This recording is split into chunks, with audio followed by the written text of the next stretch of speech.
Hello and welcome. Today on Online for Authors, I am chatting with oh my goodness, I almost got it wrong here. I'm chatting with JP and RC Carter, authors of Chance of a Ghost. Welcome, Rob and Joan. Thank you. Hi, thank you. Thank you for having us on the show. Yeah, and I'm sorry, it's like JP and R, and I get confused as to which one has the P and which one has the C. So I'm sorry. I'm Joan Patricia, and he's Robert Christopher. Oh, that probably I should have done that beforehand, and then I would have known. Wonderful. Well, before we get into your book and really talk about Chance of a Ghost, why don't you give listeners just a quick idea of what it is they can get when they open that book? Well, I think one of the most interesting things maybe for your listeners would be that we're actually paranormal investigators. And being paranormal investigators and having done our first investigation 48 years ago. Long time ago. We have a little bit of experience. Yeah. And so when we wrote the book, we wanted it to be more accurate than perhaps they might see on a TV show, So, right. Because if you've been investigating for a long time, you're not yelling and screaming from the room. You're running toward the sound. You're not running away from. Right. Exactly. It's not going to be quite what we see on Ghostbusters. Right. Yeah. Right. And so there's a lot of that in the beginning of the book. Mm-hmm. And we actually use the name of our actual team, Tampa Bay Spirits. The characters are they're fictional characters. And though I think maybe some of our team members would have liked it if we'd used them or their names, but we didn't. And we tell people what is actually true to life, because a lot of what we have in there are things that we have actually experienced. And then there's, and that's the way we wanted to write the whole book. But then, as you know, when you write a book, your characters have a much different idea.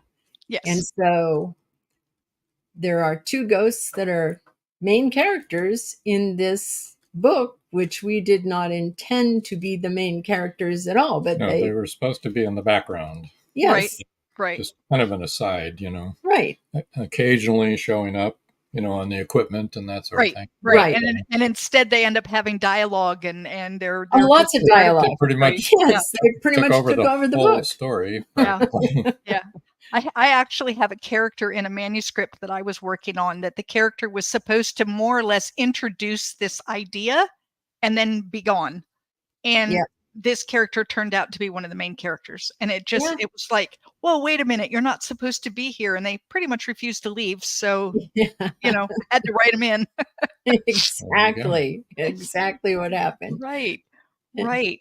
Well, so we have our investigators using actual equipment that we use on our investigations. And so we don't pull any punches with that for sure. No, that's all real. And actually when you read the beginning of the book and they're investigating, you'll see why we couldn't do exactly like it is, because it's pretty boring stuff for most of the time. It'd be page after page of snoring. Yes, no. Where you sit and you wait.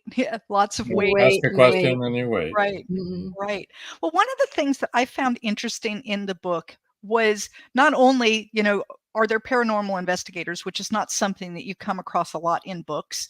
And not only were the ghosts actual characters, but there were several people that were very skeptical of the whole thing. And the fact that you put in the skeptics, I thought was really interesting, because I can imagine that you run into that quite a bit, that there are a lot of people who are kind of skeptical about the whole, whether or not there are even ghosts, and if so, whether or not you can detect them.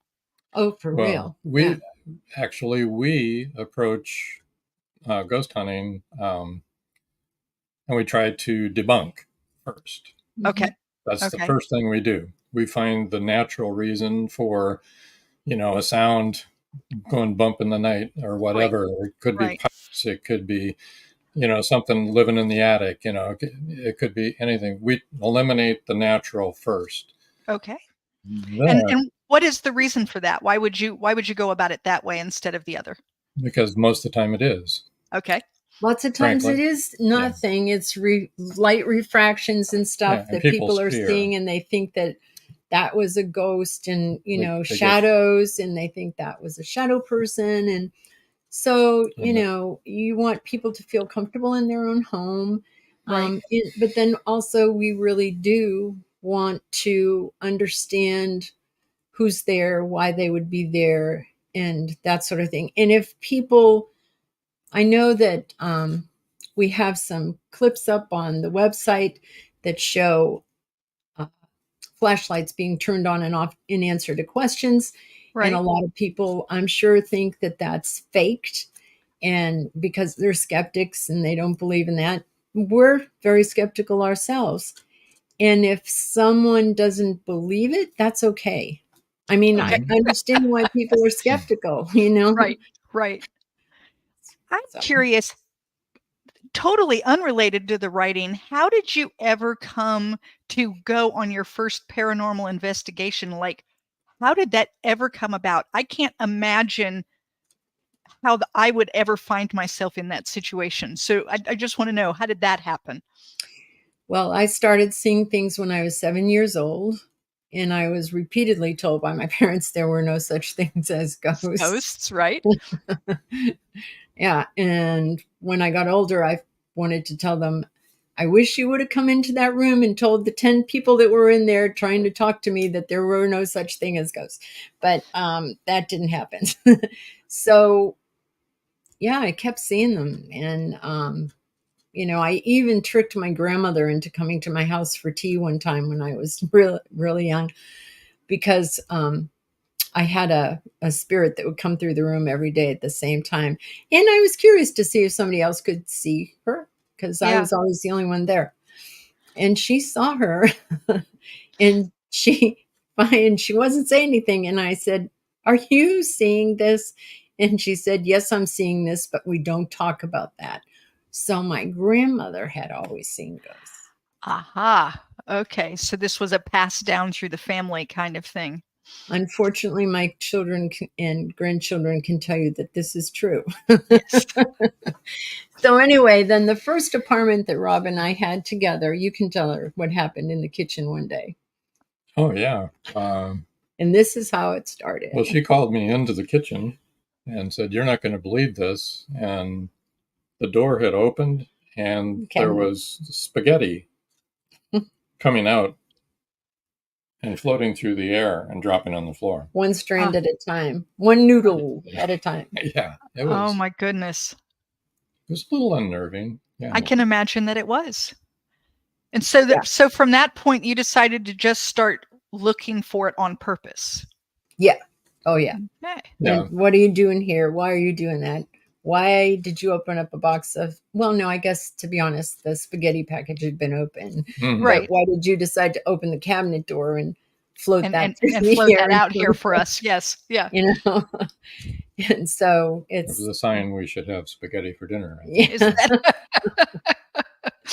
So in the book, you have the two ghosts that interact, and then you also have a demon. I don't know what else to call it. Something creeper? very, yes, The a creeper. creeper, something very evil, something that's Yeah. kind of like beyond whatever had been human. Have you Yes. ever experienced something like that in your time? Well, I don't want people to think that we see a lot of really negative things when we go to people's houses. We don't. We do not. As a matter of fact, I don't ever remember running into anything. No. So I think that in life, there are a lot of people that are very nice, and in life, there are a lot of jerks. And sometimes jerks die and they linger in your house. So you might find a jerk, but very unlikely to find a demon. However, we were pastors before we retired, and we were part of a deliverance ministry. So yeah, we've encountered that yes. level of evil. Yeah. And have been part of exorcisms, have, ministered Well, exorcism. so I figured that you must have had some experience, because Yeah. it felt real enough that it made me feel kind of like, creepy. Yeah. It was They kind are of pretty creepy. I was creepy. really glad when that thing went away. That was like, oh good, we got No, rid of that. we never did see anything like that exactly. Right. I don't Right. want to say which part of it Right. isn't accurate, because I would rather people find out what happens to that Yes, thing. absolutely. Absolutely. I don't want to get into it anymore. I was just But I made that part up. okay. I But found it very interesting, because I am somewhere between a believer and a skeptic. I kind of go back and forth on the scale. That's good.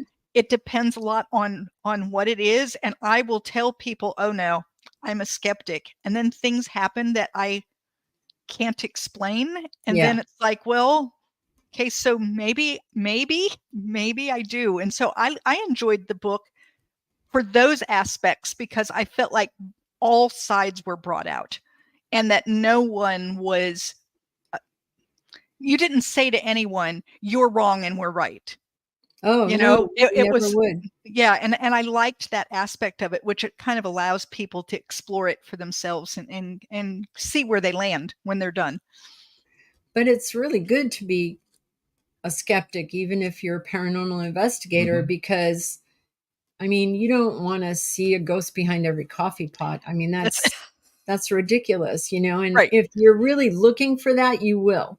So we're not looking for that. Like Rob said, we want to debunk first. Right. So we're looking to not find anything. We want to find the truth, and it's easier to debunk it first, Right. get the natural cause out of there, and then go after and help that person and help them. Yeah. Right. Because that's our goal. Yeah. Well, because you're dealing with people who believe that something paranormal is happening in their space. Yes. And that can be very, that would be very scary. But, it would make you afraid to go to bed at night, those kinds of things. But, And to be able to fix that for them, even if you can say it's light refracting and here's where it is, and here's why it's happening, then they don't have to live with that anymore. So Marjorie Deering. Believing can be more unnerving than denying the existence of the paranormal. Hello, Marjorie. Wonderful. Marjorie Deering is an author. Oh, okay. Wonderful. Thank you, Marjorie. It's wonderful to have you here. Yes. So you told me something that I found really interesting. Let's see. Marjorie said, I think it comes down to a preference. Yeah. Hi. Yeah. I think, I was saying that you told me that you wrote this in a way that blows my mind, that you took turns. Was it writing chapters or was it writing characters? Writing that involved characters and characters. chapters. Yeah, and then we blended it together. Yep. Yeah. I would write characters, certain chapters, and he would write certain chapters, and his chapters always involved certain characters, and mine always involved other characters, and then we, brought it together.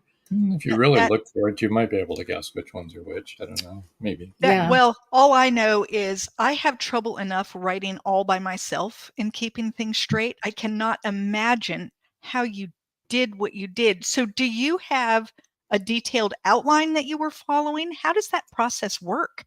We're full-blown pantsers. So I'm a pantser too. So now I am completely in awe how you can pants.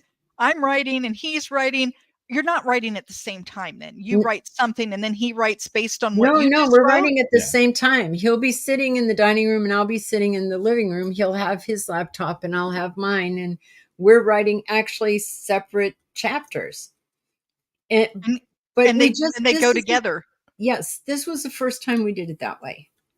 We've always written the same chapter together and discussed it together and everything. But this time I had a really clear idea of the characters I was doing, and he had a really clear idea of the characters he was doing. Yeah, I woke up in the night, with the thing going on, Yeah. with my Yeah. character, and I had no feeling for that character. I couldn't get into his. you still don't like him. No, I don't. But isn't that just blows my mind that you could both be writing separately and that they were able to come together. I've tried to do one of those things before where everyone tells, one or two lines and then the next person tells something and then you're supposed to see where the story goes, and it always falls to pieces. I have no idea how you did what you did. Well, we read each other the chapters and we reviewed each other's chapters and we edited each other's chapters. Right. And we read them out loud to each other. And so you know how it is.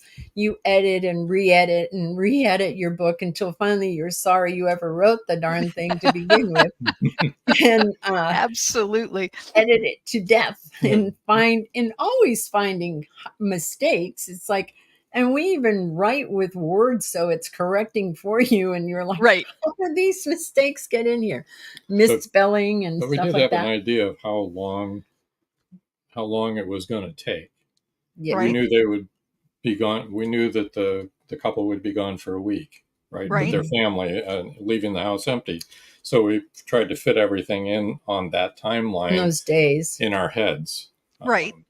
So you had a little bit of a timeline, but I know as a pantser, that means that you can be writing something and all of a sudden the story just kind of takes off on its own. Right? We adjusted it multiple times. We had to fix it a lot. Yeah, because like we said, the two ghosts were like, we're not going to be in the background. We're going to be the story. Right. And we're hey, like, look, that's not our idea. you're writing about a paranormal investigator, and the ghost is going to be part of it. Yes. The ghost was taken over, and we were like, "This is." I know. Crazy. I love that. So go ahead. The other thing that was interesting is that this is a book that's part of a series. Most of the time when I think of series, I think of the same author has written however number of books. And this is not that. This is a series where it's a lot of different authors who have come in. Talk a little bit about that for me. It's kind of like an anthology of novels. Okay. I guess you could probably describe it like that. Each one of us were in the underground authors, a group started by Caleb Bertle. And each one of us takes a month to release, so a year ahead of time, we commit to being like our next book will be out next April. Okay. And this one came out last April. And so each one of the authors has a month, and we all write about the same town, and we share the same general characters. If we want to, we don't have to. You don't have to use anybody's characters, but we are in the same town, so it makes sense to bring that. A couple of them cross over on occasion, right? And it's difficult to write about those, other people's characters. Not on occasions. We use a lot of the same characters that other people use, and we used a number of them. And so then where those people live and where they work and who they're married to, we have to keep track of all that. Right. And so we have this Bible of characters, and we used them a lot actually in our story. The person who was in danger, which that's a character of CW. And I'm trying to think of we used a lot of people's characters. I'm trying to think of who else's characters we used, but we did, and we used a lot of places that we didn't think of. Right. And so we had to. Oh, Roxy and Charles, we had the B&B that they invented and all that kind of stuff. So her voice, Lily's voice, I took that voice because I understood Lily. Okay. And I really liked her, and I told Rox, I said it was easy for me to get in her head and write her because I knew what she was like from reading their book. Right. Right. And so, but otherwise it's tricky trying to keep. I can imagine, like I said, you did a couple of things in this book that were tricky, which is, first of all, write in a series in which you didn't write the whole series, so you're having to keep up with all of these characters, and then the back and forth. And Marjorie said, "I'm surprised you didn't bounce the dialogue off of one another, play act it out. That had to be so tricky." Well, we did though, Marjorie. We wrote. Yeah, we read it. Yeah, we read it to each other and read it out loud. Make sure it made sense. Yeah. Right. Yep. Because when the other person reads it, you can hear it instead of just writing it. And it's easier to say, that doesn't sound authentic. Well, and I do that not with someone, but I will read out dialogue sections and I'll think, nobody would say that. That doesn't flow. That doesn't flow out of your mouth correctly. That felt very awkward, or it sounded, way too educated for the character, or not educated enough for the character, or whatever. And you have to go back and say, okay, how would I have said this kind of thing, but more like dialogue as opposed to, somebody doing prose. And it's not difficult, but you have to be careful or you lose the voice. Yeah. Right. Our kids always called me the Nazi, the grammar Nazi. Yeah. And now they call you the grandma. Yeah. Nazi. No. Grandma.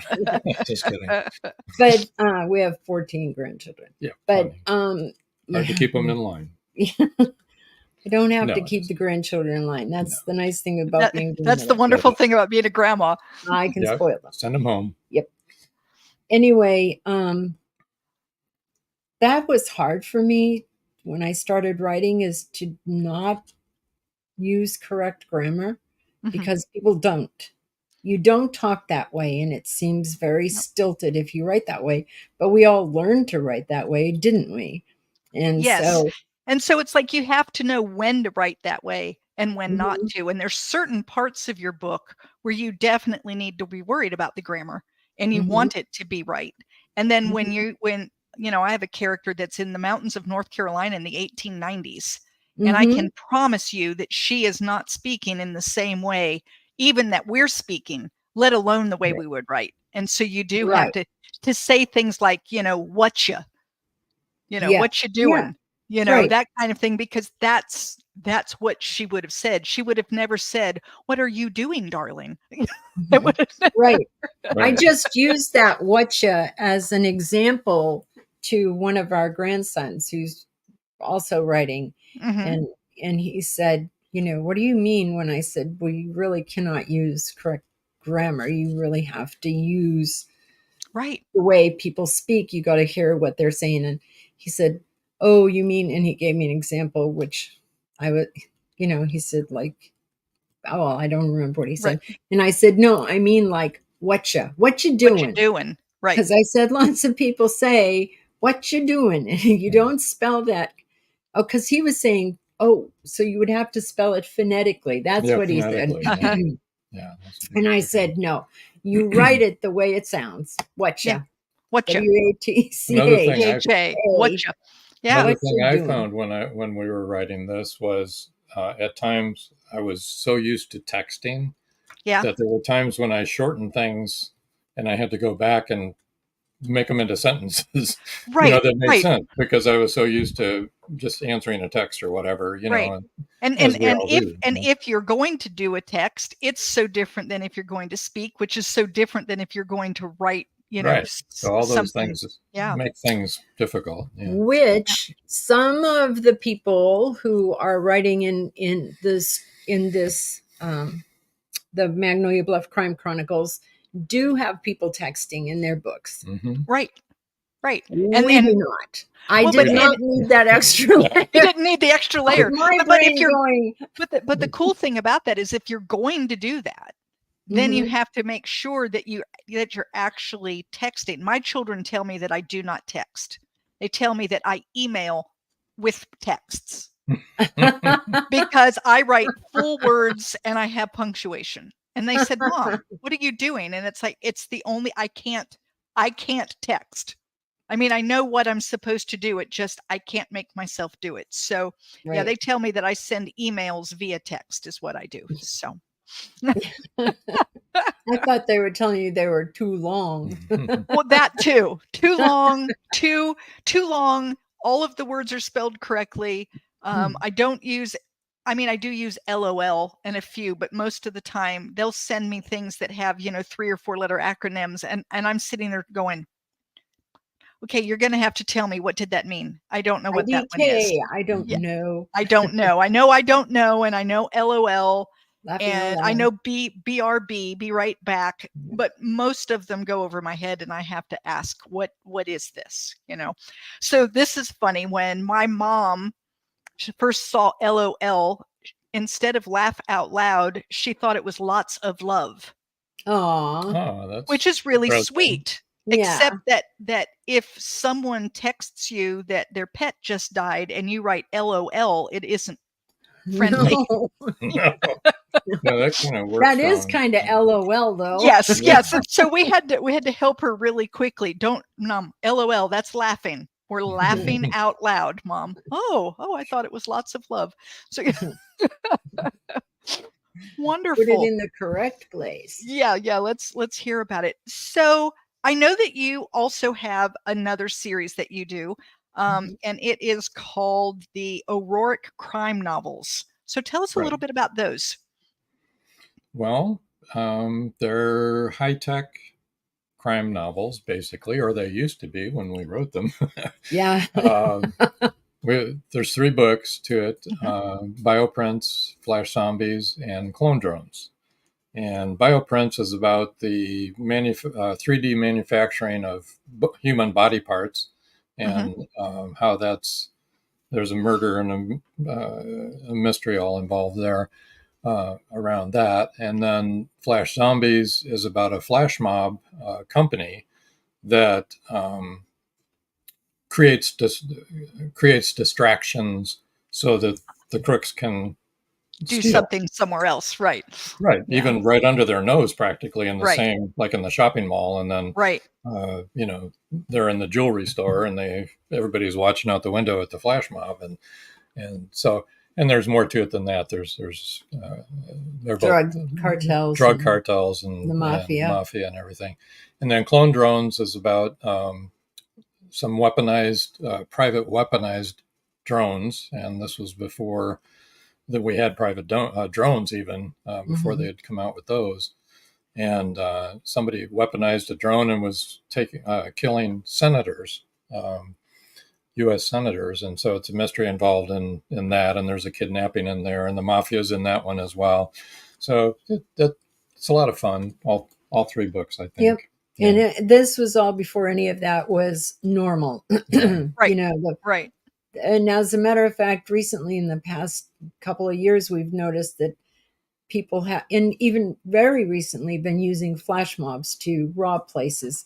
And it's kind of like when you wrote a book like 10 years ago that talked about that, you're like, oops.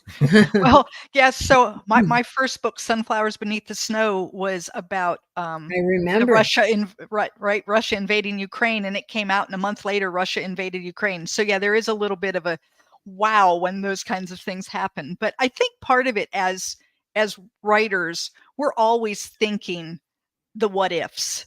And that's what inventors do too. What if? Yeah. And so it isn't really that amazing when you think about the fact that if we do what ifs and they do what ifs, that sometimes our what ifs will not only cross paths, but come true. Hit the mark. Yeah. Let's just read science fiction from many years ago. Exactly. I mean, it's all here. I can remember, I forget the science fiction writer, but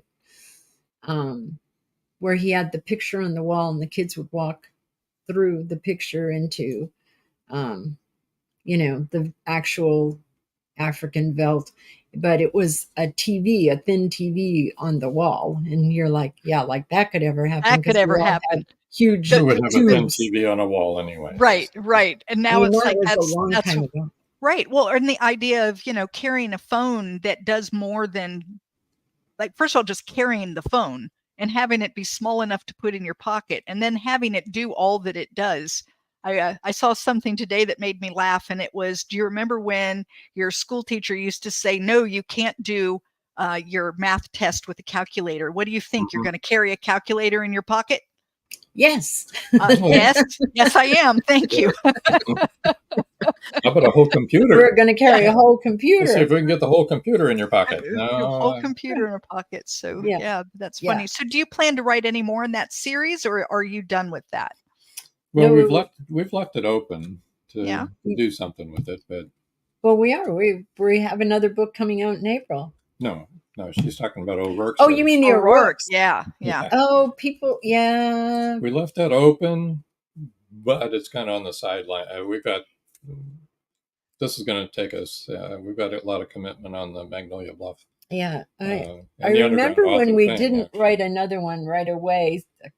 Some readers were a little bit upset, saying, well, where's the next one? I was going to say, you need one with AI, something with AI taking over the world. That's got to happen. Yeah, somebody else mentioned that to us the other day, that, I mean, people were left hanging in that book as far as their, romance was concerned. Hanging. So we kind of do need to wrap that up, but we have so much Well, talking about that then, what is coming out in April? And then do you have more planned with this series once your one in April's done? We're committed to a book in April of 2025, and then we're committed to a book in 2026 with these characters. Yeah. Fantastic. So tell me, what's coming out in April? Do you have a title yet? No, we don't have a working title yet. And it's... You had one, and I won't say what it is. Yeah. She must not have liked it, so it's not going to happen. She wasn't crazy about it, but it was kind of growing on her, I think. No. Oh, I don't you want to like give... this one now, don't you? I've always liked that one, A Chance of a Ghost. I thought that was clever and cute, and I liked the way the book opened. That was his idea, that opening chapter. He wrote that. And I really like that. And I love the cover of our book. Yes. So much. The cover is great. In fact, if you have it there, you can show it to everyone if you want. There it is. Yeah. It's a good cover. Haunted mansion. Yeah.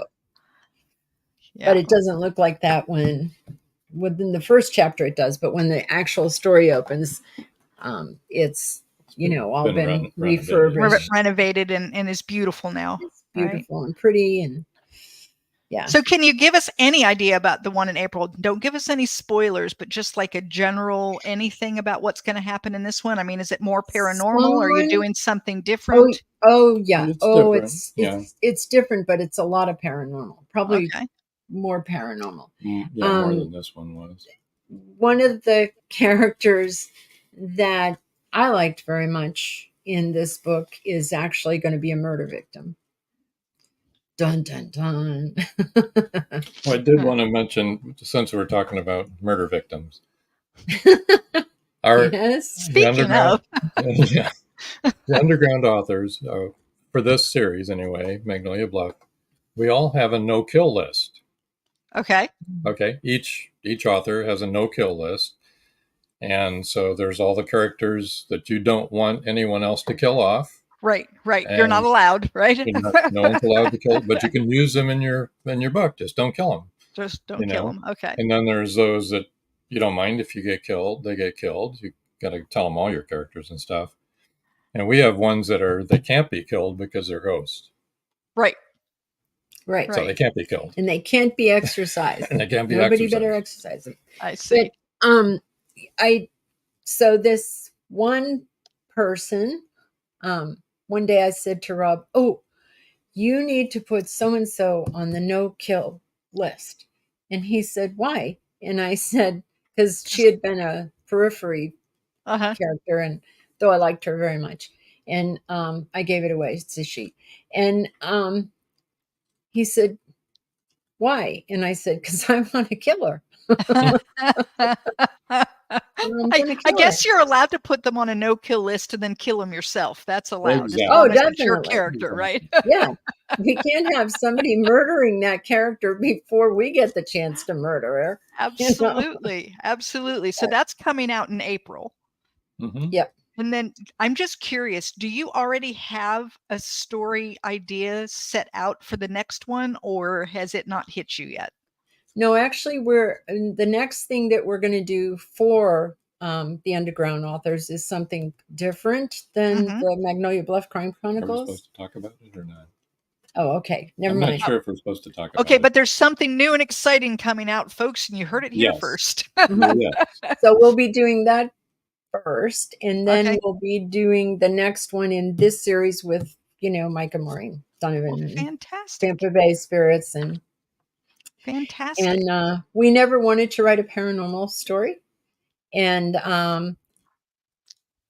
but however, Caleb asked us to do that, and Right.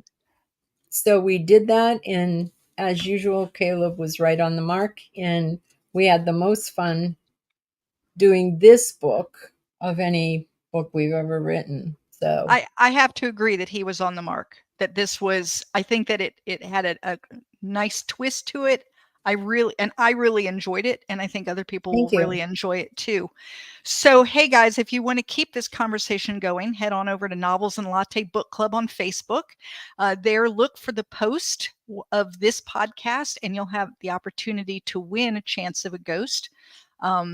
And it's, like I said, it's a great book. You'll definitely want to read it. So, Joan and Ron, if people want to get up with you, how do they go about doing that? people want to get in touch with us. People want to get in touch with us. Well, there are so many places. Other than being a ghost, how do they get up with you? the best, if you want to email us, it's at carternovels@aol.com. Yes, we still have AOL. And carternovels.com we have two websites, carternovels.com and also indiebooksource.com. Now, indiebooksource.com is a lot more than just us. We're in there on the authors list, but also there's about 65 authors or so that are featured in it, and also our podcast, Meet the Author podcast. You can connect to all the episodes there. Super. And what else is there? We are on Facebook. Yeah, Facebook. All of our social media links are on. On your indiebooksource.com. We're on X. We're on LinkedIn. We're on everything. You can find us everywhere. Yeah. And that's all on Indie Book Source. They can find all that. Yeah. Right. Yeah. All the links are there. Yep. And I'll also have the links in the show notes so that people will be able to link straight from here as well. Yeah. All right. Well, Rob, Joan, I want to thank you so much for being with me today. It has been a wonderful time. I really enjoyed it. And everybody run right out and grab that book. Definitely. That's a great idea. Yeah, it's a great idea. But anyway, thank you so much for being with me today. Thanks for having us. Thank you for listening to Online for Authors, where I, Terry M. Brown, author of character-driven fiction and host of the podcast, introduce readers to characters they'd love to invite to lunch. Tune in next Tuesday for another podcast episode.